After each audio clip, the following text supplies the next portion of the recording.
Hello, viewers. Welcome back to another episode. Pakistan cricket is back, and so are our videos. Pakistan के test series start हो रही है with Bangladesh. Pakistan is hosting the series starting from 21 अगस्त. पहला test match होगा और आज ही जो squad है वो फाइनली अनाउंस हो चुका है and there are massive changes. By massive I mean some big changes. अगर आप लोगों को नहीं पता तो मैं बताता चलूं कि साउथ शकील जो हैं, शान मसूद तो ऑलरेडी कैप्टन थे ही हमारे रेड बॉल क्रिकेट के, but Saud Shakeel is now the new vice captain replacing Shaheen Afridi. तो ये एक मैसिव चेंज है और under the new leadership of in terms of coaching, Jason Gillespie जो हैं, जो हेड कोच है पाकिस्तान के, उन्होंने ये किस तरह की ये एक टेम्पो सेट कर रहे हैं. This will definitely set up the tone for not only just red ball cricket but आगे आने वाली जो सीरीज़ है and for youngsters as well. और जो एक चीज़ की मुझे खुशी हुई है यंगस्टर्स की बात करते हुए कि जो पाकिस्तान ए शाहीन्स जो हैं, यंगस्टर्स के बहुत से नाम हैं जो इंक्लूड किए गए हैं इस स्क्वाड के अंदर. और अब इसी स्क्वाड पर हम तबसरा करेंगे और नज़र डालेंगे कौन से ऐसे नाम हैं जिनको इंक्लूड किया गया है और कौन से ऐसे नाम हैं जिनको एक्सक्लूड कर दिया गया है, जैसे कि Imamul Haq. He will no longer be part of this squad and ऐसे लग रहा है कि शायद he will be focusing more on white ball cricket. और अगर मैं ओडीआईज की बात करूं तो मुझे ऐसा लग रहा है कि अभी भी जो नाम इंक्लूड किए गए हैं, जो हमारे यंगस्टर्स भी हैं और कुछ करंट प्लेयर्स भी, बहुत से ऐसे प्लेयर्स हैं जो ऑल फॉर्मेट प्लेयर्स हैं. So I don't know how things will look for Imamul Haq in the future, but for ODIs definitely I don't think Imamul Haq को अभी सिट डाउन कराया जाएगा. बट ये जब हमारी ओडीआई सीरीज आएगी तो ही बेहतर पता चलेगा. तो जल्दी से नज़र डालते हैं जो स्क्वाड अनाउंस हुआ है एंड लेट्स सी कौन से ऐसे नए यंगस्टर्स हैं जिनको मौका मिलेगा और कौन सी ऐसी स्ट्रेटेजिक मूव्स हैं जो अंडर दी न्यू हेड को जेसन गिलिस्पी पाकिस्तान टीम करने लगी है. तो starting off with our batters, Shan Masood जो कि कैप्टन है, obviously he will be part of the batting lineup. और साउथ शकील जो कि एज अ प्लेयर तो बहुत प्रॉमिसिंग थे and I really wanted, specially जो लास्ट ईयर जो सीरीज हुई थी अगेंस्ट श्रीलंका, जो उन्होंने परफॉर्मेंस दी थी, और फिर लास्ट ईयर ही बांग्लादेश के अगेंस्ट भी, ऑस्ट्रेलिया के अगेंस्ट खैर ओवरऑल टीम ही थोड़ी डावाडोल थी, but Saud Shakeel was emerge as one of the promising batsman, जिसकी बेसिस पे प्रॉब्ली उनकी सिलेक्शन भी फॉर ODIs भी हुई थी. So this would be interesting how things will now change for Saud Shakeel. थोड़ा प्रेशर होगा बैटिंग के ऊपर भी, हो सकता है उस चीज़ का इफेक्ट हो. होपफुली ऐसा नहीं होगा. अब्दुल्ला शफीक, जो कि बड़ी खुशी होती है किसी भी स्क्वाड में इनका नाम देख के, बिकॉज वी ऑल नो कि यार अगर बाबर आजम के बाद, किम बॉब्जी के बाद अगर कोई बैट्समैन है जो ऑल फॉर्मेट प्लेयर है और मतलब very good with the technique, very promising, that is Abdullah Shafique. तो आई एम एक्चुअली होपिंग कि अब्दुल्ला शफीक के साथ जो है कुछ हमारे यंगस्टर्स जो है वो ओपन करेंगे और ज़्यादा प्ले टाइम मिले अब्दुल्ला शफीक को. And Mohammad Rizwan, obviously he is up there, इसमें कोई शक नहीं है. एंड पर्सनली मेरी फर्स्ट चॉइस मोहम्मद रिजवान ही होगी. अगेन सरफराज अहमद को इंक्लूड कर दिया गया है एज अ विकेट कीपर. मुझे ऐसे लगता है बहुत से लोग नहीं एग्री करेंगे मेरे साथ, बट यार सैफी भाई अगर कैप्टन नहीं है ना तो बहुत मुश्किल है सैफी भाई की जगह. अगर आप सैफी भाई को एज विकेट कीपर बैट्समैन खिला रहे हो तो आप एक बैट्समैन की जो जगह है वो मिस कर रहे हो. इवन इफ आप अगर सैफी भाई को सिर्फ विकेट कीपर खिला रहे हो, रिजवान को सिर्फ एज अ बैट्समैन खिला रहे हो, तो भी आप एक स्पॉट जो है एक प्लेयर का वो मिस कर रहे हो. सो आई एब्सोल्युटली डोंट थिंक कि ऐसा होना चाहिए. उसके बाद एक और जो नया नाम है यंगस्टर्स फ्रॉम शाहीन, तो बहुत से डेब्यूज होने वाले हैं हमारे इस बांग्लादेश के साथ जो सीरीज आ रही है, होपफुली इंशाल्लाह. एंड आई होप कि सिर्फ इनको स्क्वाड में ना बिठाया जाए बल्कि इनको मौका भी दिया जाए, बिकॉज अभी जो पाकिस्तान ए के मैचेस हुए हैं रिसेंटली बांग्लादेश ए टीम के साथ, वो उसमें बहुत अच्छी प्रॉमिसिंग परफॉर्मेंसेस थी और उन्हीं प्लेयर्स को कुछ को इंक्लूड किया गया है. मोहम्मद हरेरा उनमें से एक हैं एंड एक ज़बरदस्त शानदार परफॉर्मेंस इन्होंने दी है अगेंस्ट बांग्लादेश. और if I am not wrong तो एक डबल सेंचुरी भी इन्होंने स्कोर की है और कंसिस्टेंटली स्कोर किया है जब इनको मौका दिया. तो मुझे तो ऐसे लग रहा है कि अब्दुल्ला शफीक के साथ मोहम्मद हरेरा को डेफिनेटली एक मौका मिलना चाहिए एज एन ओपनिंग प्लेयर. और उसमें अगर हम वन डाउन देखें तो ऑब्वियसली शान मसूद होंगे and then two down we see Babar Azam and then you know Saud Shakeel और फिर मोहम्मद जान. तो एक बड़ी सॉलिड और प्रॉमिसिंग, लाइक आई सेड कि यार मैसिव चेंजेस हैं, बट मैं पर्सनली बहुत सेटिस्फाइड हूँ. काफ़ी प्रॉमिसिंग है. कुछ लोगों के क्वेश्चंस थे रिगार्डिंग द बॉलिंग, तो अभी उस पर भी हम नज़र डालते हैं.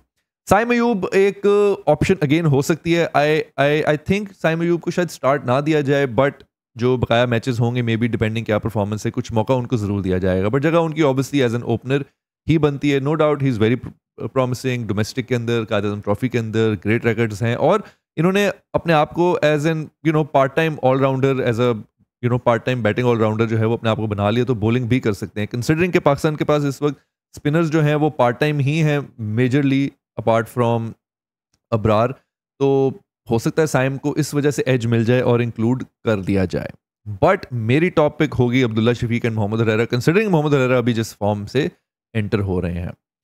उसके बाद आ जाते हैं ऑलराउंडर्स में। आमिर जमाल, जिन्होंने एक एक्सेप्शनल परफॉर्मेंस दी थी ऑस्ट्रेलिया में, और एक्चुअली ऑस्ट्रेलिया टूर पे ही जो है उन्होंने अपनी प्रेजेंस जो है इंटरनेशनल क्रिकेट में वो मार्क की थी। So Aamir Jamal hands down is probably one of the best emerging allrounders जो पाकिस्तान के पास है, और स्पेशली कंसिडरिंग कि हमारे पास फास्ट बॉलिंग ऑलराउंडर्स की बहुत कमी है।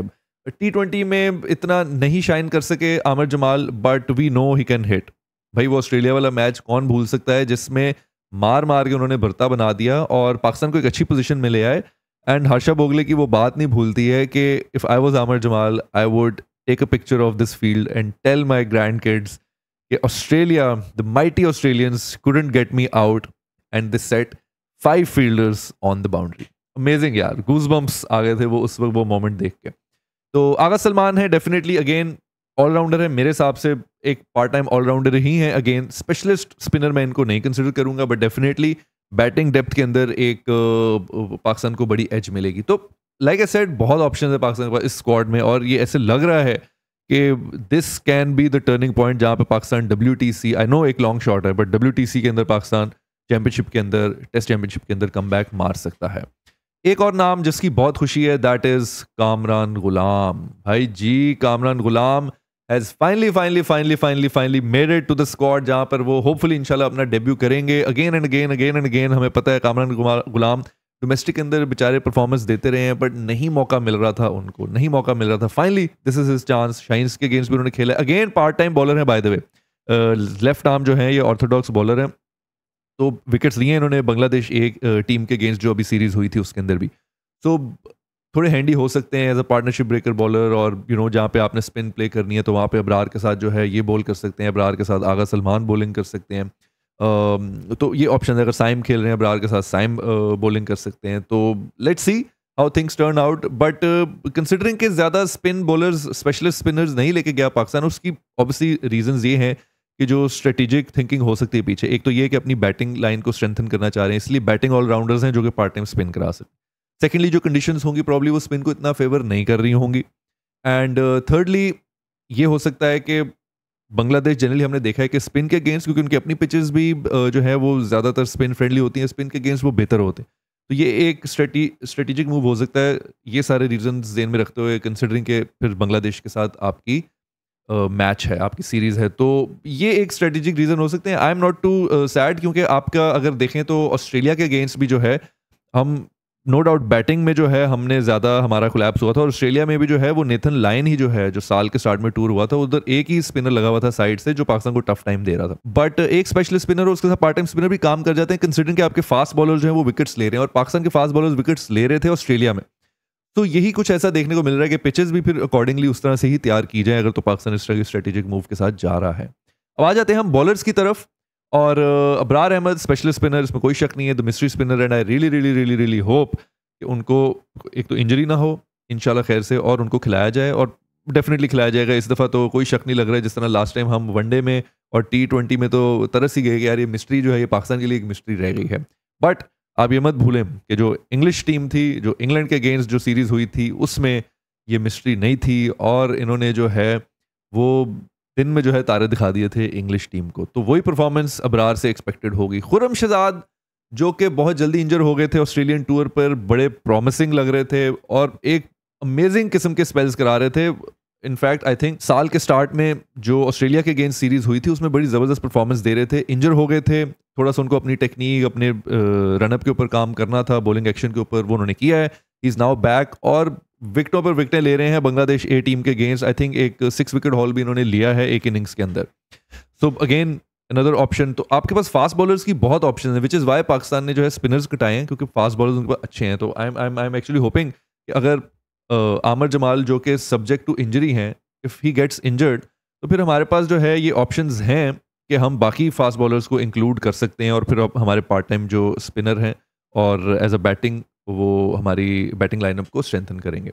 Khurram Shahzad is there, Mohammad Ali is सब लोग आई डोंट नो क्यों डाउट करते हैं मोहम्मद अली को, आई डोंट नो क्यों इस बेचारे बंदे को यार इतना अंडरमाइन करते हैं। पीएसएल का सेकंड हाईएस्ट विकेट टेकर था, फट्टा विकेट्स पर ले जाएंगे तो obviously he is not that fast, तो वो स्ट्रगल करेंगे, उनको वो एक कंडीशंस मिलेंगी जहां पर वो प्रूव कर सकेंगे, तो वो करेंगे मोहम्मद अली। और अभी अगेन बांग्लादेश ए टीम के अगेंस्ट जबरदस्त परफॉर्मेंस दी है, मोहम्मद अली ने विकेट्स ली हैं। Mir Hamza again we know is very good, but मुझे ऐसे लगता है कि मीर हमजा के लिए जो कंडीशंस हैं जस्ट लाइक मोहम्मद अली वो बहुत ज़रूरी हैं, because Mir Hamza can swing the ball, but conditions होनी चाहिए जो उसको हेल्प करें। ऑस्ट्रेलिया में वो कंडीशंस हेल्प करी थी, क्या पाकिस्तान में हेल्प करेंगी? We yet to see that. Naseem Shah I think most consistent performer हैं पाकिस्तान टीम के, और उनके साथ शाहीन अफरीदी। तो इसी तरह से जो वर्कलोड मैनेजमेंट है वो की जाएगी कि किस तरह से शाहीन नसीम को यूज़ किया जाएगा, क्योंकि कंसिडरिंग के आगे ओडीआई में भी ये दोनों बॉलर्स जो हैं वो यूज़ किए जाएंगे, और फिर ये बकाया जो आपके बॉलर्स हैं मोहम्मद अली, मीर हमजा, खुर्रम शहजाद, इन दोनों में से भी ये देखा जाएगा किसको वनडे के अंदर चांस दिया जा सकता है। और अभी तो वसीम जूनियर जो हैं वो इंजर हैं, और एक और बॉलर हैं हमारे वो भी इंजर हैं, तो बहुत सी ऑप्शन है पाकिस्तान टीम के पास। And under the new mentorship of Jason Gillespie I think this could finally be the comeback of Pakistan in red ball cricket. और न्यू चेंजेस जो किए हैं आई होप कि वो हमारी कोई टीम केमिस्ट्री को ज़्यादा इफेक्ट ना करें, and I am guessing this is the thought behind it जो जेसन गिल्स्पी की है, यही वो टोन है जो वो सेट करना चाह रहे हैं। तो ये था जी स्क्वाड। अभी इसमें से क्या बेस्ट 11 हो सकती है, बहुत सी ऑप्शंस हैं, हम अपनी अगली वीडियो में ये डिसाइड करेंगे कि क्या बेस्ट पॉसिबल इसमें से 11 प्लेयर हो सकते हैं फॉर द फर्स्ट टेस्ट जो बांग्लादेश के अगेंस्ट हो सकता है। See you guys in next video, तब तक के लिए अल्लाह हाफिज।